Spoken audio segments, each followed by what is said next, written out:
Namaste. Today, this is the second class of Basics of Computers. Yesterday, we have discussed about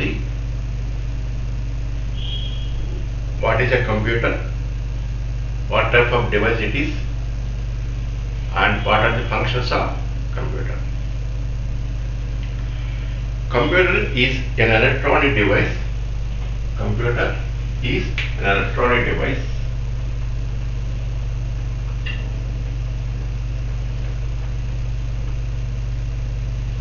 and it takes the input process the input, gives the output, and we want to store the input and output, we can store the input and output. These are the four functions of computer: input, process, output and store. Now,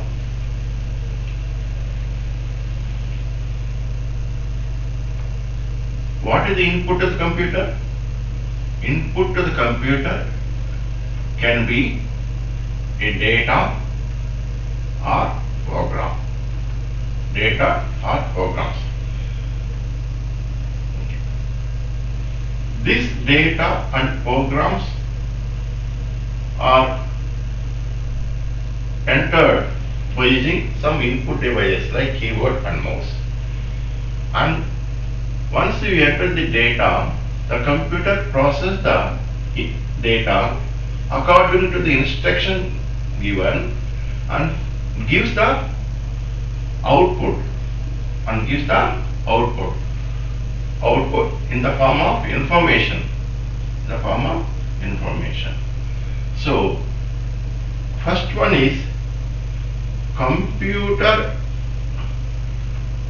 converts the input to output. Computer converts the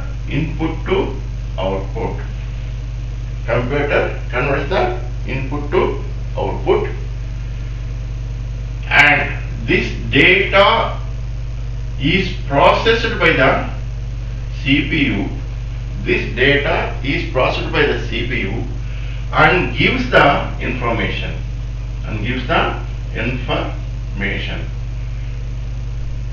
information.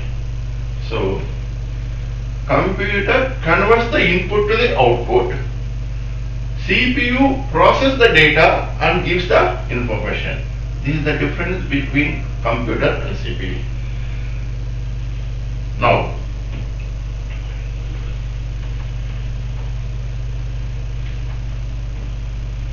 computer is an electronic device. Computer is a data processing device.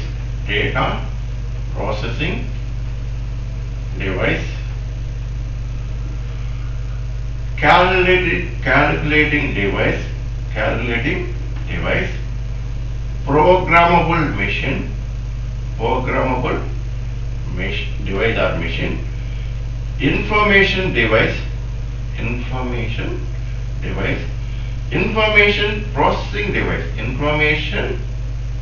processing device. These many ways we can call the computer. The first one is electronic device, second one is data processing device, third one is calculating device, fourth one programmable machine, fifth one is information device, and finally sixth one is information processing device. How it is a data processing device?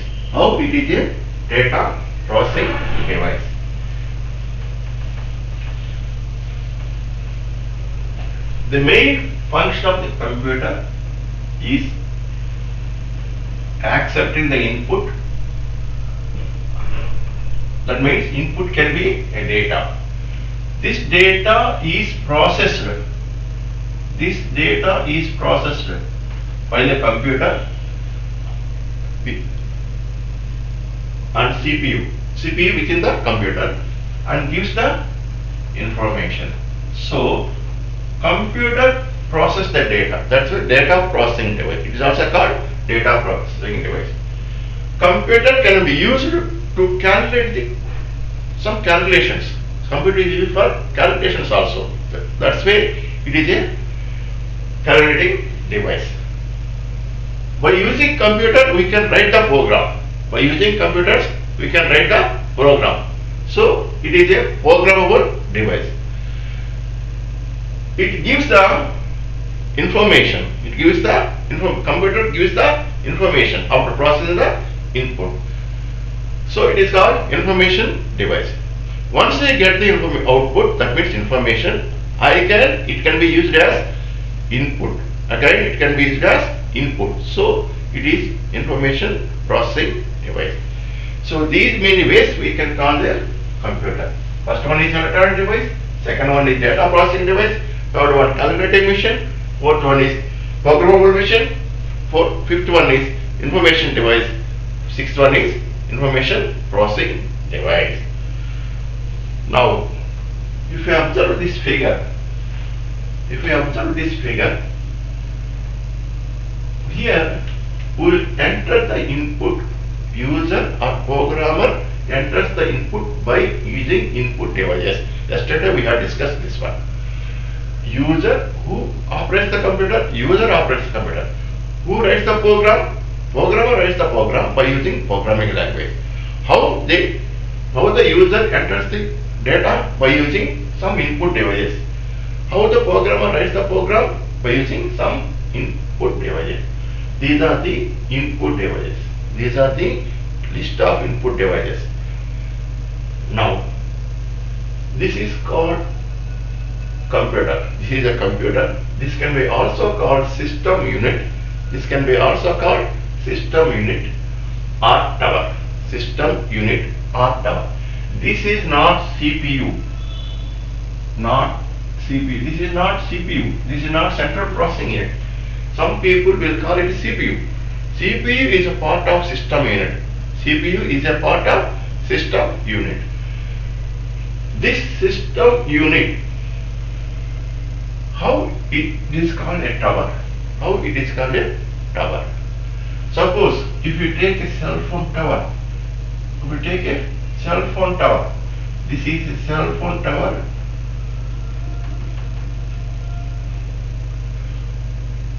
This cell phone tower receives the signals from so many devices. So many, that means phones. So many devices and sends the signals, receives the signals. This tower receives the signals from so many devices and sends the signals to so many devices.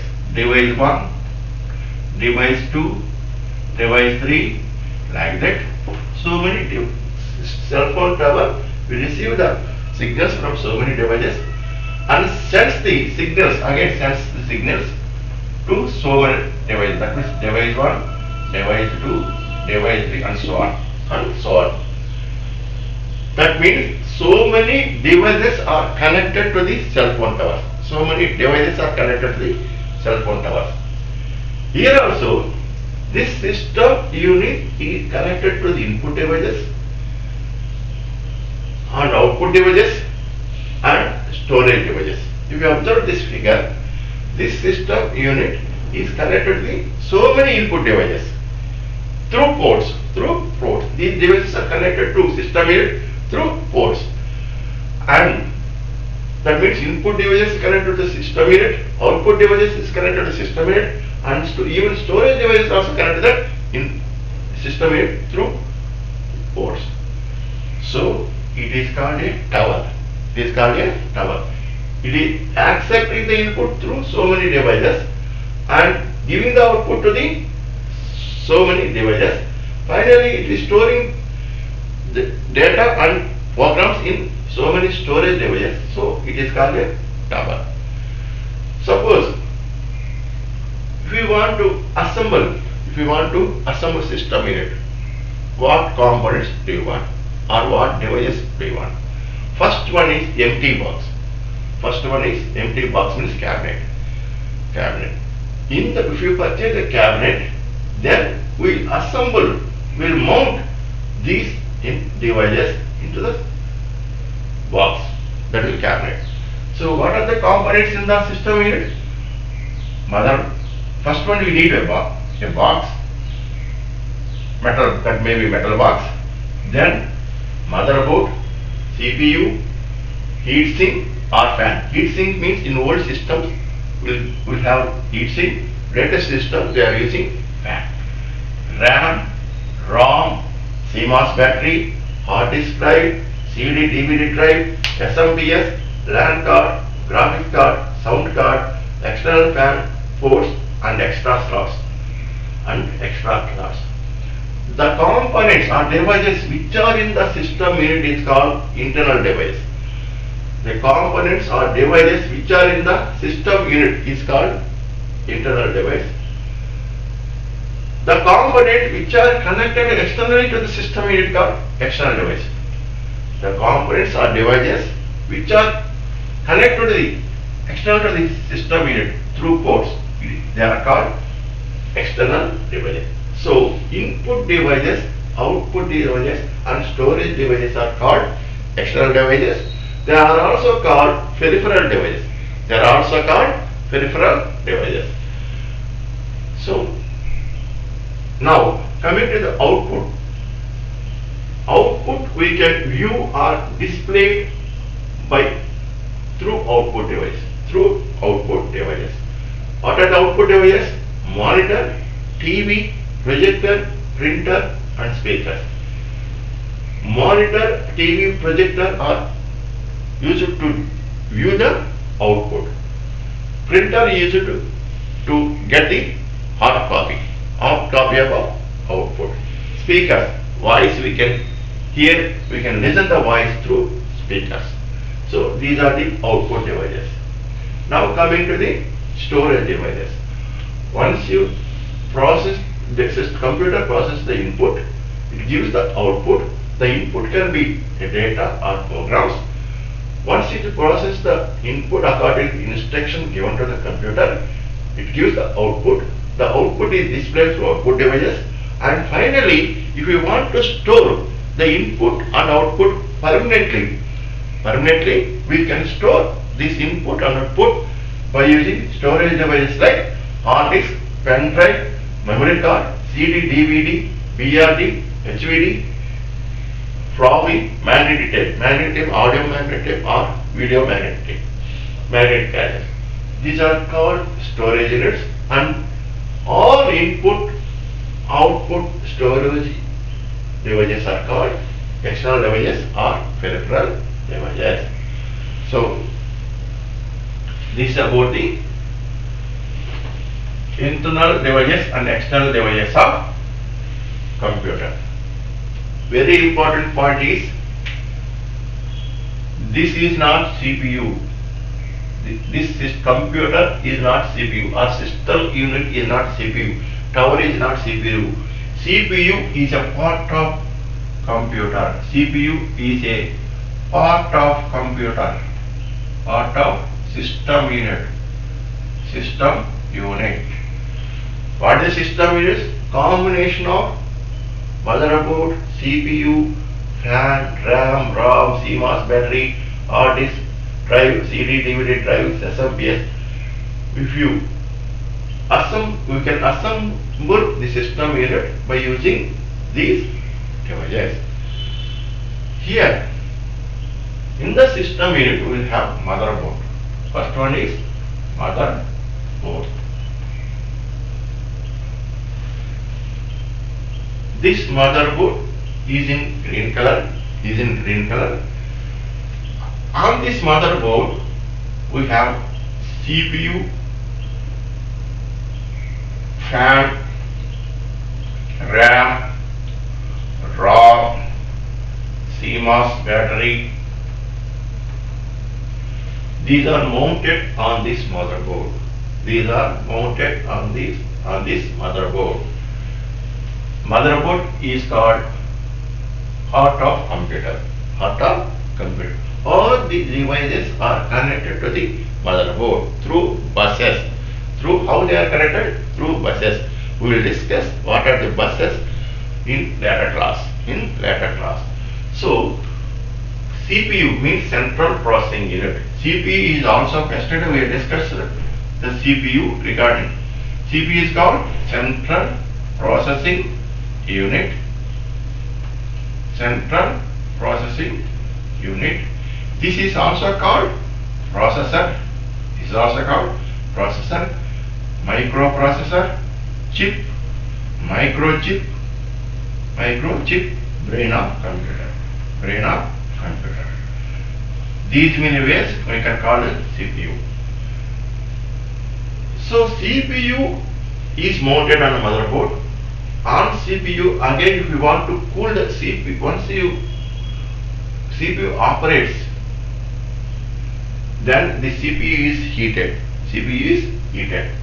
So we will use heat sink. In old systems, we will use heat sink to cool the CPU. Now we are using fan to cool the CPU. So what is RAM? Random access memory. What is RAM?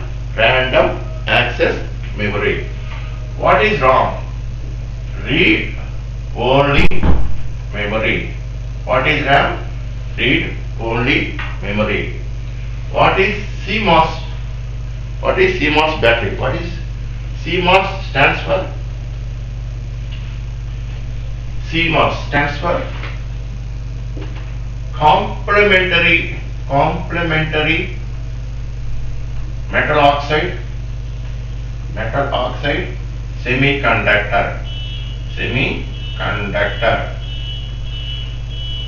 CMOS stands for complementary metal oxide semiconductor. What is the use of CMOS battery? CMOS battery will update the date and time. CMOS battery will update the date and time. Suppose you have finished the work. Okay. Suppose you are preparing a document. That means ratio. Once you finish preparing the ratio, then we'll shut down the computer. We will not operate this computer. So suppose if you take 21st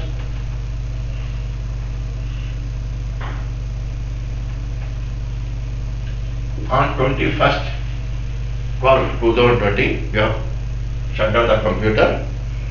You did not open the computer, that means up to 24th of 2020. That means 4 days you may not operate the computer. That means now once the system is shut down, if you open the system on 24/2020, what date you will get? You will get the 24/12/20. How this is happening? CMOS battery is updating the date and time. That is the use of CMOS battery. Now, hard disk drive. Next part is hard disk drive.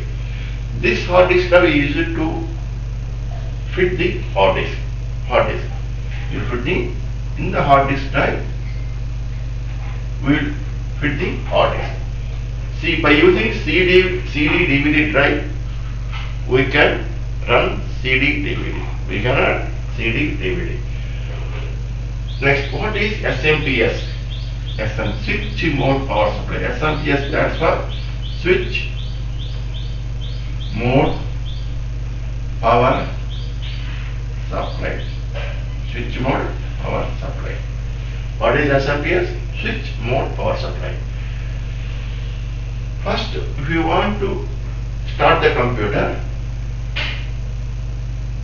you have to plug in the cord. That means plug-in cable to the switch, which is in the electrical board. This is called switch. You will plug in this cable to the switch. Example, take this one. This is computer. You will plug in the here SMPS. This is called SMPS. It will connect to SMPS. Once you switch on the switch, the electricity passes to the SMPS. The electricity power passes to the SMPS. First SMPS. This is 220 or 230 volts AC. This cable carries 220-230 volts AC. Once it is passed to SMPS, that means switch mode power supply. This we can find n number of many cables. We can find this SMPS will have many wires, but it converts the AC to DC and supplies 5 volts, 12 volts DC to components of system unit, to the components of system unit. So what is the use of SMPS? SMPS will supply the power, DC power, that means 5 volts, 12 volts, according to the capacity. This is the function of SMPS. Now,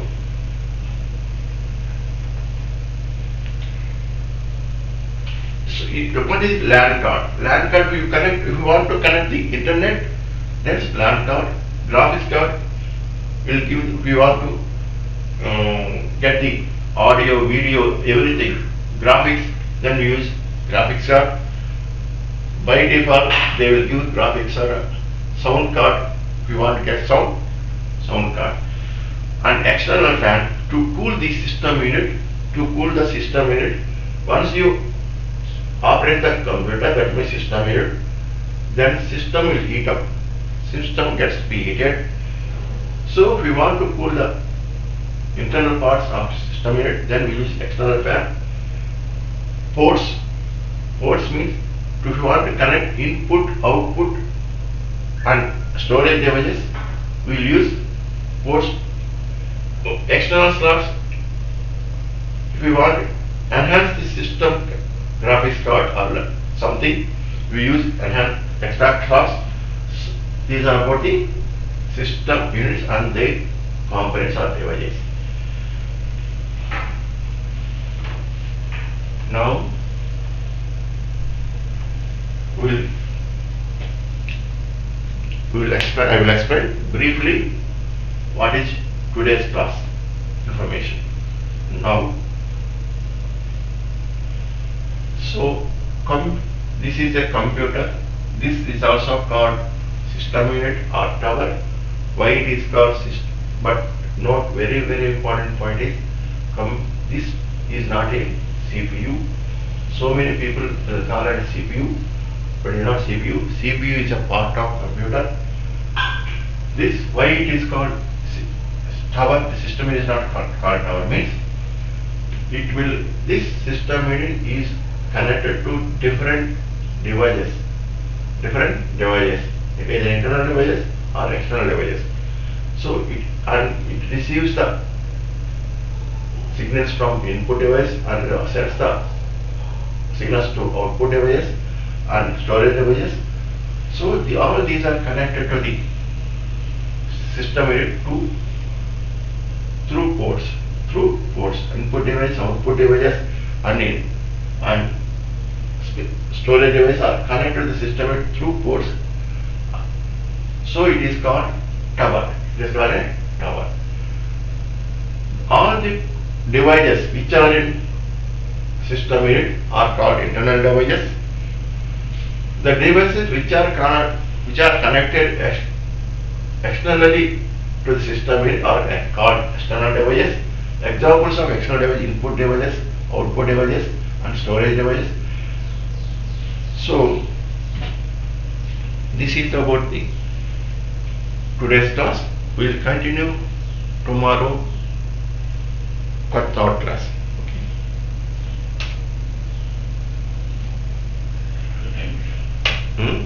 కరెక్ట్గా time తీసుకున్నాను. 7 to 9 save చేయాలి.